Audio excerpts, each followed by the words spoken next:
Om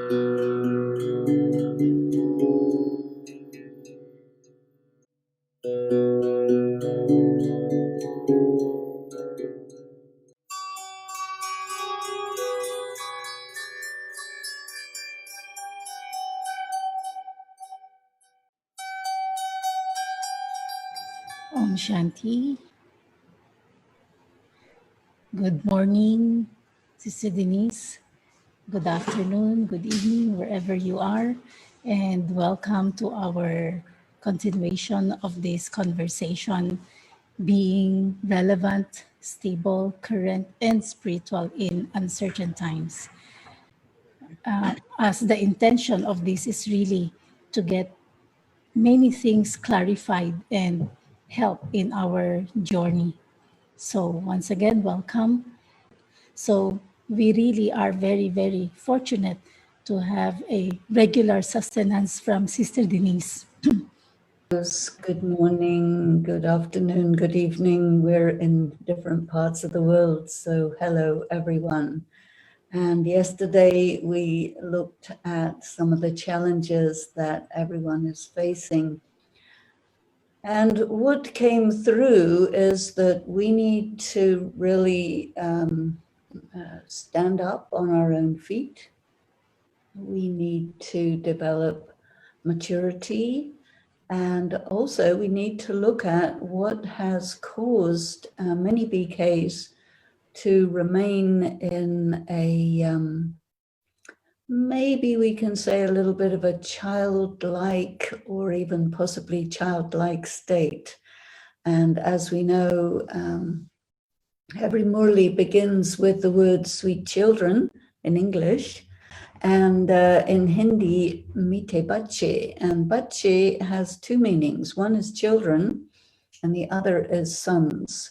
So the soul sometimes has been called male. Otherwise, the soul has no gender. But the reason the soul has been called male is because of the mentality of having rights and also responsibility. Whereas the word child implies rather small, and that you are told what to do by your parents who are adults and you are not an adult, and so you have to do what they say. And this is one of the reasons I think that people have somehow failed to notice that it doesn't look very good to be in adult bodies and yet operating like small children. So we need to take a look at this. Of course, there's all kinds of reasons why it happened, but now I think we have a lot of differences in situation. So we need to take a look at what that's all about. And if you think about it, some of those who you call seniors may be only a few months older than you physically, but in terms of mentality, you may put them up on a pedestal. And one of the things that happens in this kind of situation is that you give away your power. And then you assume that those people will take responsibility. And then when they don't, you get distressed about it. So that means something is needs to be adjusted. Something is not quite right. Another word that we need to look at in all of this is the word infantilization. And in case if you don't know that word, it is to treat a person who is older, adult, as if they are a child. And one of the things that happens in something called institution is that you are in a position which you are not in when you're not in an institution. And so I want to take a look at this word institution and how it is used, generally speaking. So mostly the word institution refers to prison. It's also been said the institution of marriage. And so within a marriage, there is a situation where the head of the family has all the power, and the other people in the family, depending on the way the head of the family deals with the question of power, they may be empowered or they may be completely disempowered. We also are looking at this in a context, and the context of the prevailing social attitudes of the 1930s in India. And that was a time when there was zero emancipation of women. Children did not have any kind of rights. Women and children are actually pieces of property who belong to the people in power, usually the male head of the household, which can sometimes be the grandfather, not just the father, but the grandfather. And so when you have an arrangement like this, then it is very much easy for this phenomenon of infantilization to take place. And then it also is connected with language. So when we use this word children, children, children, and baba, baba, baba, well, it creates a good situation of infantilization. And so I think probably people didn't really notice this, or they didn't really think about it particularly. But in the current situation, it has come up. And so we need to think about it and move out of that mentality and into the mentality of a person who is in their power, a person who is adult, a person who is mature, a person who is capable of looking after themselves socially, financially, medically, and all the different ways that are connected with what it means to be an adult, self-actuated, self-responsible person. And if one is not that, then one has to quickly do something about it, because it is really not possible to move forward unless that is accomplished. One of the things that is a reality in all of this is that people have got into a religious mode. And I make a distinction, I mentioned this yesterday, the distinction between the physical and the spiritual. And the thing about religious is that it tends to want people to be quite childish, because in most other religions you have a fair amount of blind faith. And so what happens when people come into a spiritual practice, some of them, probably the majority of them, come from a religious background. And it also mentions in the Gyan that you have to finish your bhakti before you can come in Gyan. And so the sort of setup, the circumstances, the language, the references, the analogies, these are all assuming that somebody has a mentality of being religious, that they're used to going to temples. Of course, mostly in the Sakar Murlis, Baba's talking to Hindus. And then when it became the Abhyakt Murlis and the double foreigners started to come, then Baba started to talk in a wider way. And now we have a different situation. And the situation we have, I'll give you an analogy, which is to do with the Jain religion. And the Jain religion was started by a man called Vardhamana. And this was a good couple of thousand years ago. So the Dilvara temple, you know, is a Jain temple. And when Vardhamana left the body, there were a few adherents, a few disciples. And so the people who were living with Vardhamana, they carried on the teachings and developed the spiritual path, but then they also left the body.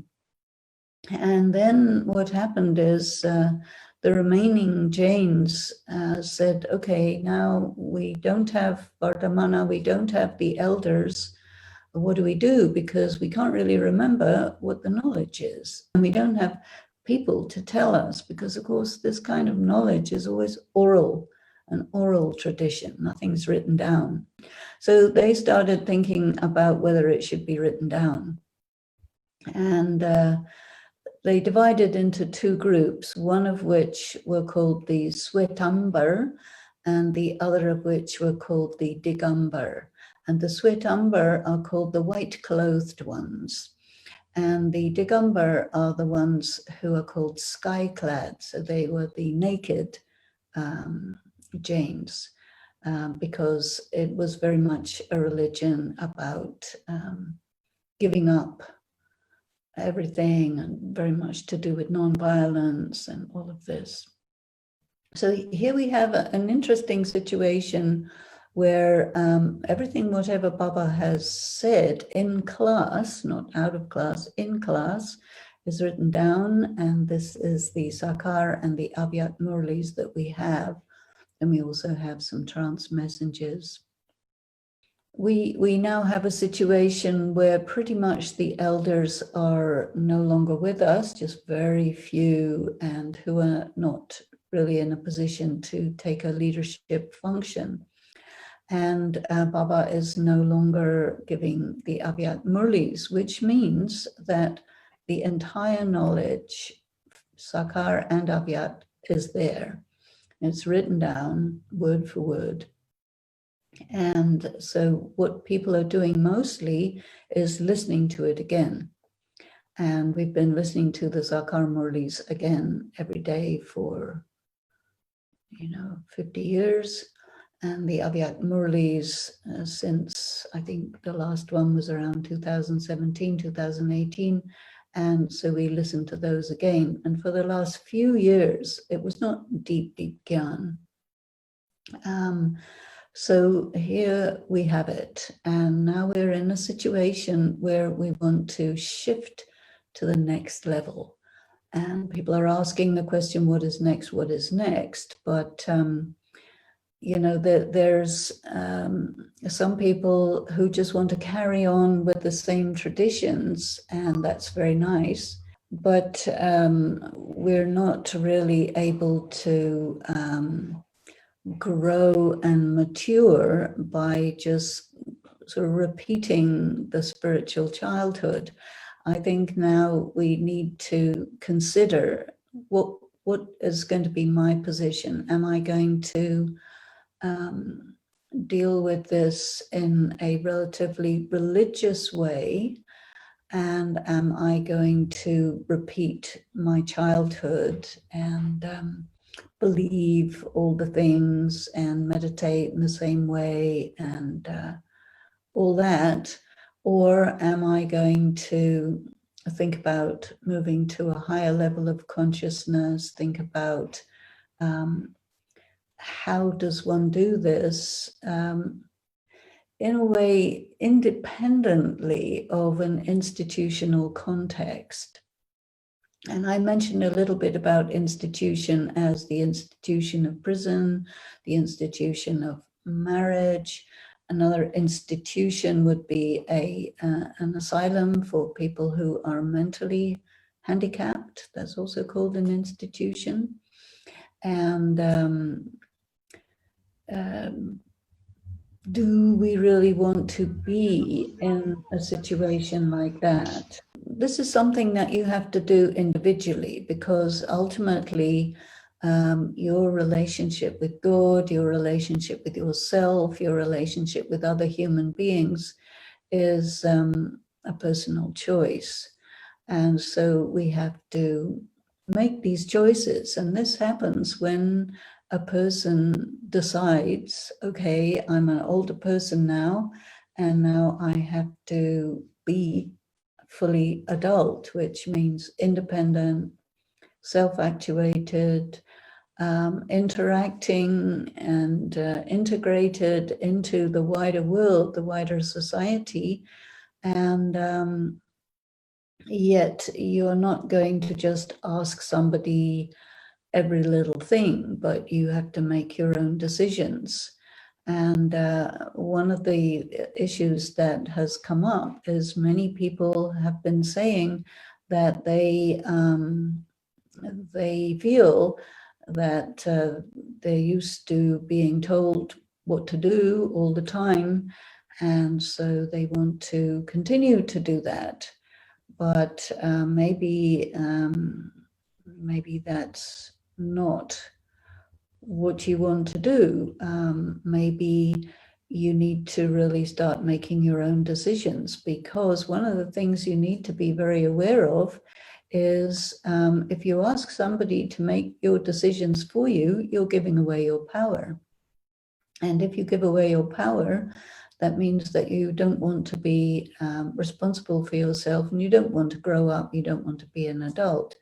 And in an institutional setting, either you are in charge of a bunch of people, or you have somebody in charge over you, and then you turn over your power to them. And so this is something that we need to think about. You know, do we want to continue to do that? You know, normally in normal life, people start off as children and they grow up, and then they go to school, and then they go to university, and then maybe they get married and they have their own families and they develop their careers and all of this. And in Gyan, everyone is celibate, so on the whole, no families are created. A lot of people are connected with centers. And so the setup of a center is, you know, you give your information, somebody tells you, you do this, you do that, don't do this, don't do that. There are lots of rules and regulations. And so it's very much set up as an institution. And so you have to decide what is next, because the interesting thing about COVID-19 is mostly people are not going to centers, mostly.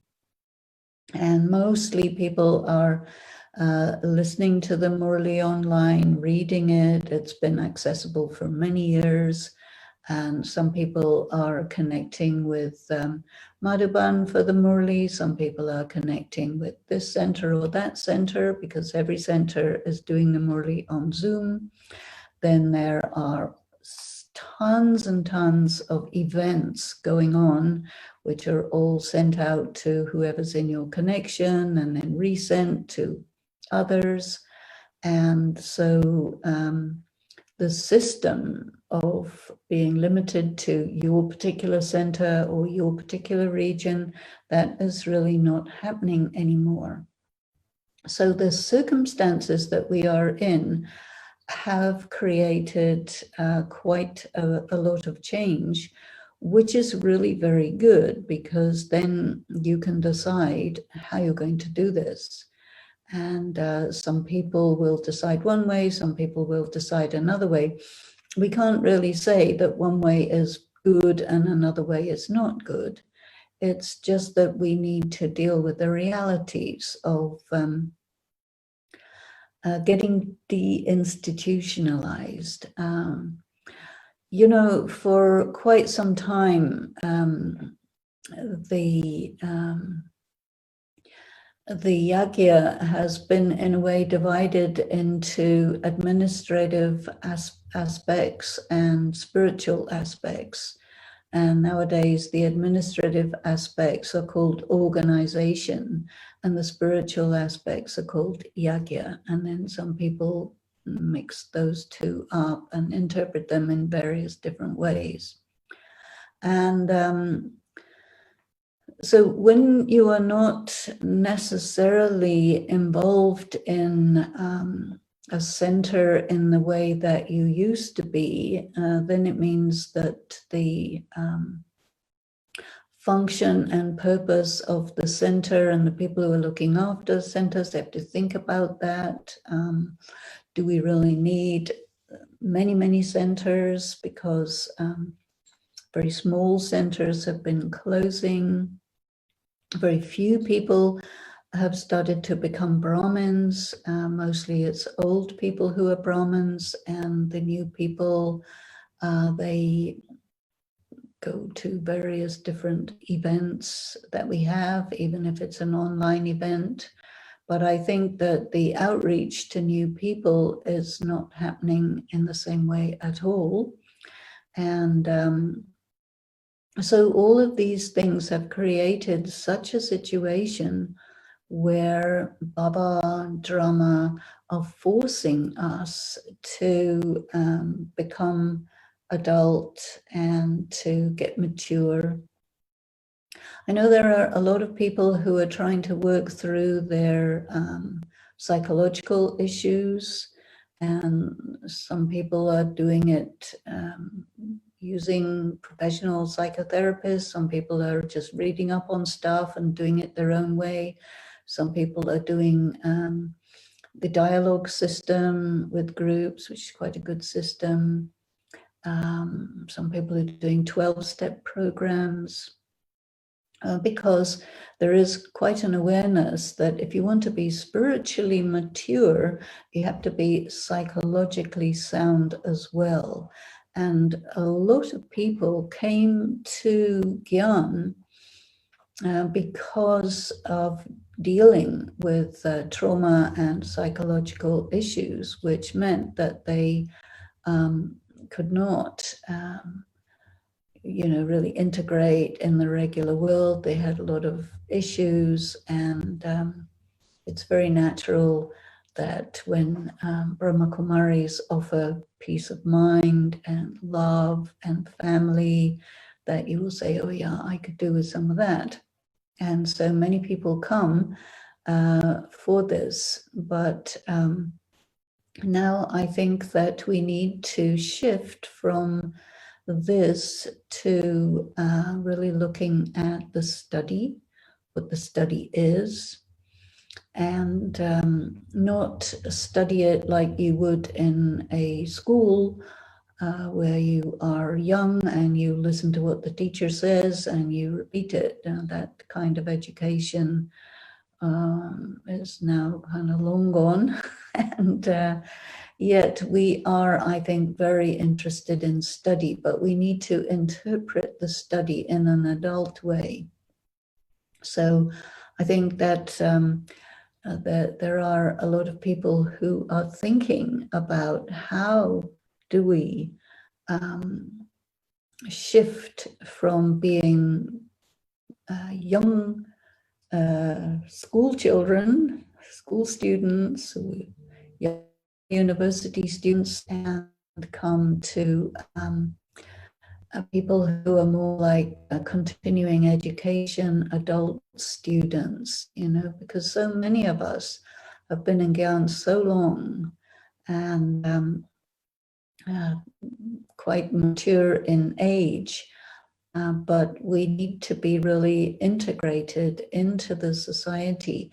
And one thought I have had is the idea of us operating rather like a virus. Of course, nobody likes viruses, especially not coronaviruses, but corona means a crown. And a Raj Yogi is also somebody with a crown. And what is the crown that we carry? We have our crown of sense of responsibility. We have our crown of being in our personal power and enjoying the powers through yoga. We have a crown because we are learning how to create a kingdom. We have been doing service, so we have served many people. That gives you a crown as a leader in the political sense. You have the crown of light because of being pure and yogis. So we are corona people in that way. And what does the coronavirus do? Anyone it comes in contact with, it will jump into them and start getting active in their system and taking it over. But if you think of ourselves as, these crowned beings of light, who are moving around in the world. I think being not in an institution, you don't need to be in a uniform. And these days in the world, uniform is actually in many places by law limited to the military and police, and nobody else is allowed to wear a uniform. And because we have a lot of issues, terrorist activity, vigilante groups, and so on and so forth, the uniforms are not looked upon in a very favorable way. But what people like is someone who is really integrated and part of. But people also are interested in leadership. They're interested in people who will be mentors and guides, and someone who they can trust, someone who they can look to as an example that how do you deal with this very uncertain world that we are in. And so if we are not mature, if we are still operating as children and looking for somebody to tell us what to do, how are we going to be able to inspire and be a beneficial influence in the world? That is not going to happen. And so it's very important for us to say, okay, we have been in our school for a very long time, and we have learned something extraordinary. But what we need to do now is to bring it to a level of maturity so that we are really in our power. We are really what Baba spoke of as the authority of experience. We have to be authorities. We are authorities. He has given us authority. We know what Shrimat is. We have practiced it for a long, long time. And we also have to apply it judiciously in current circumstances. And circumstances keep changing, but the words that we study don't change. And also, I think all of us are dealing with issues of translation, because whenever something is translated from one language into another, it's always an interpretation. And translations, choice of word, are influenced by the mentality of the translator. So if the translator is institutional type of person and thinks of everyone as little children, they will use that kind of language. And so we need to really think about all those things and work together to raise our level of consciousness individually and collectively. We have to make decisions. We have to decide how we use our time, resources, energy, and so on. Because now the world is in a very unstable state.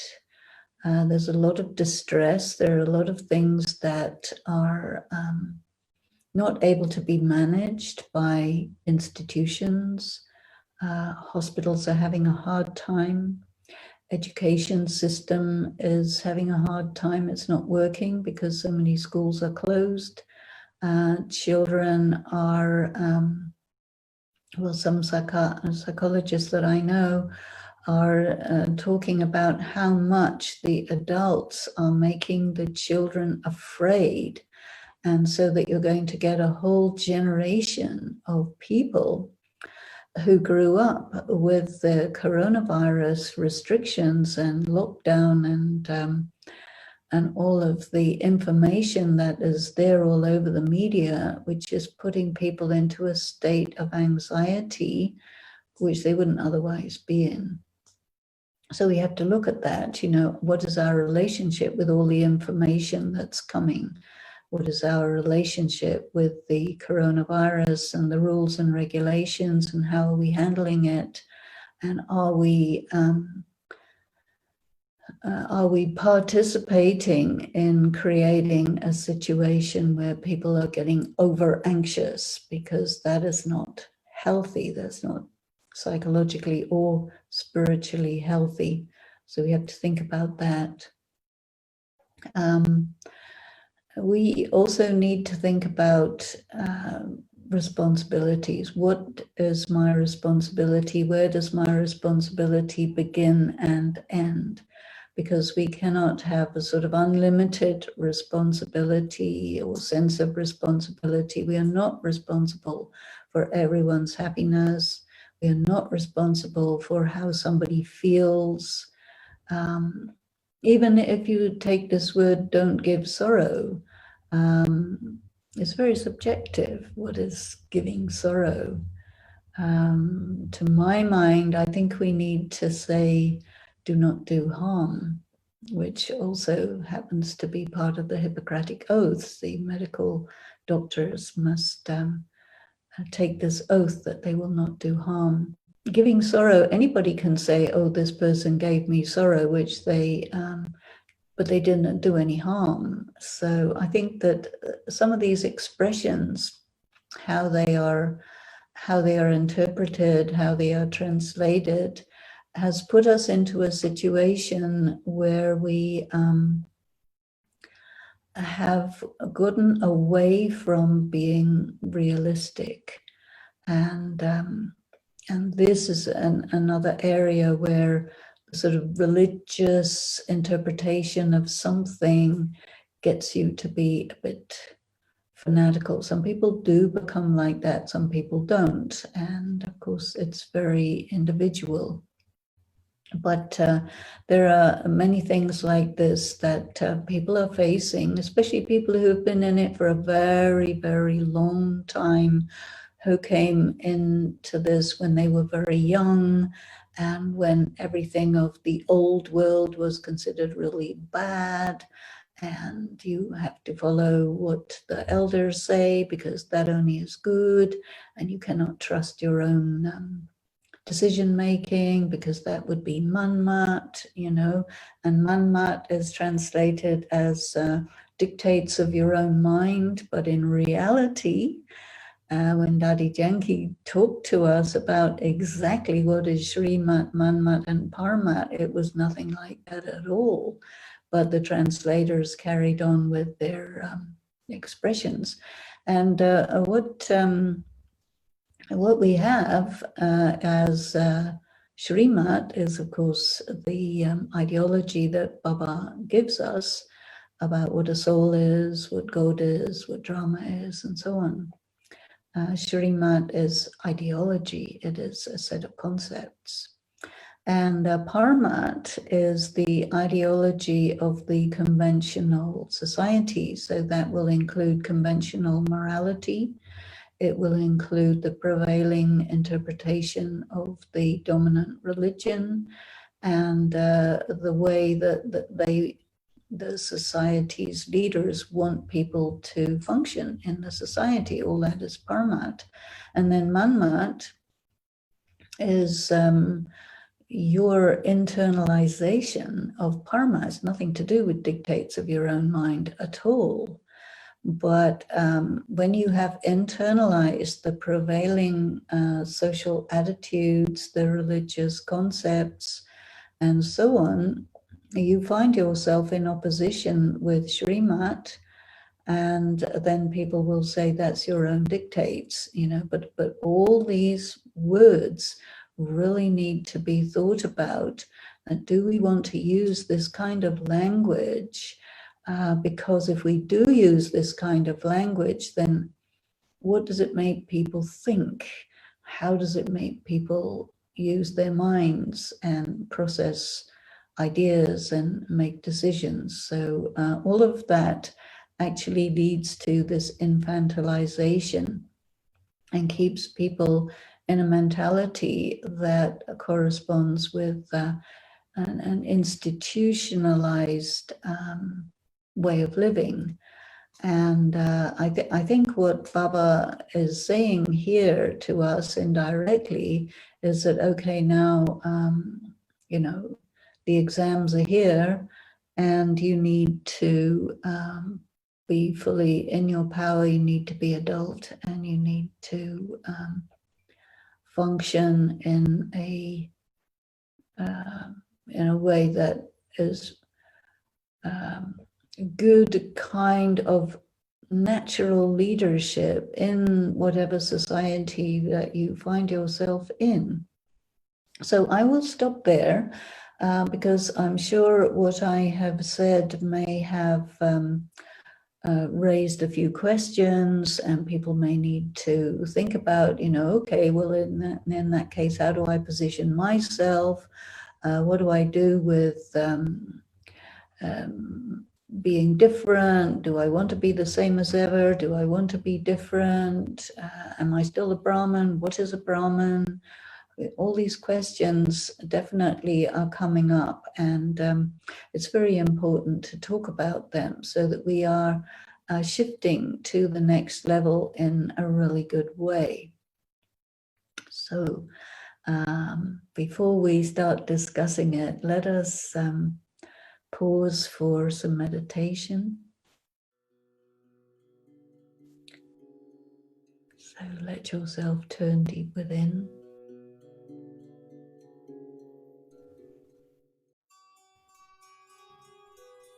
And really feel yourself, the soul. I am genderless,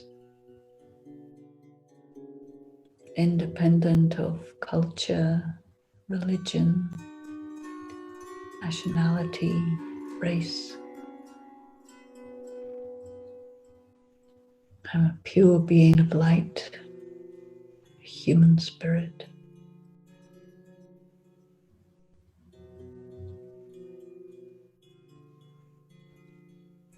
And I have an eternal connection with God, the Supreme Being.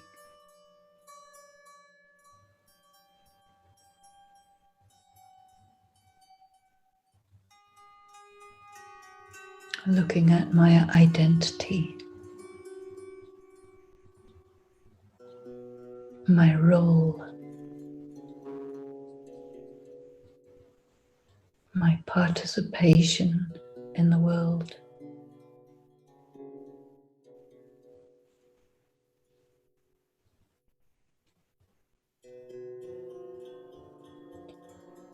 I have meditated for long years. I have studied for long years.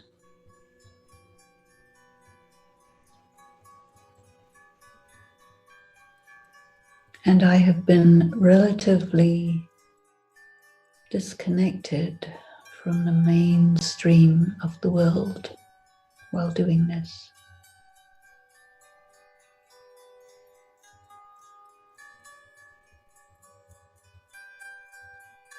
Soul and body have been purified to a good extent.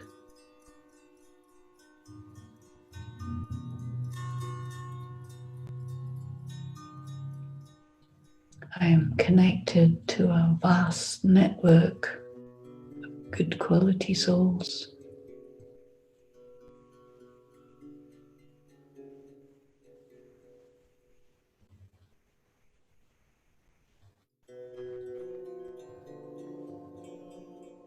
I am coming into my mature years.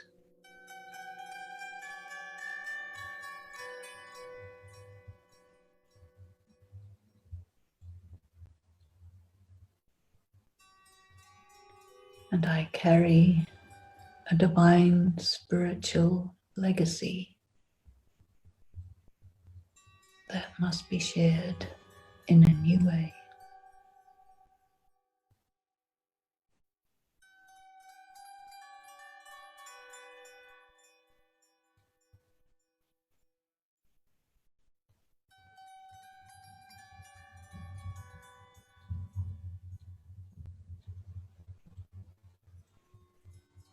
I have developed power in the mind and heart.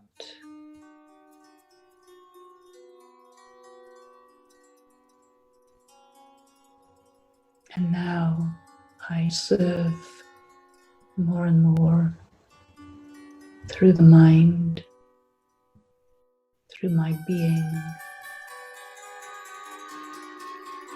my aura, my vibration and attitude.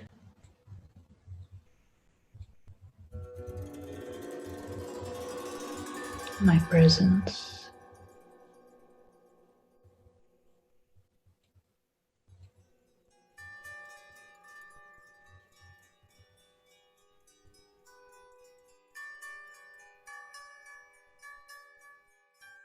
Now times are different. It is time for me to be in my power and be the conduit for God the Supreme. So be it.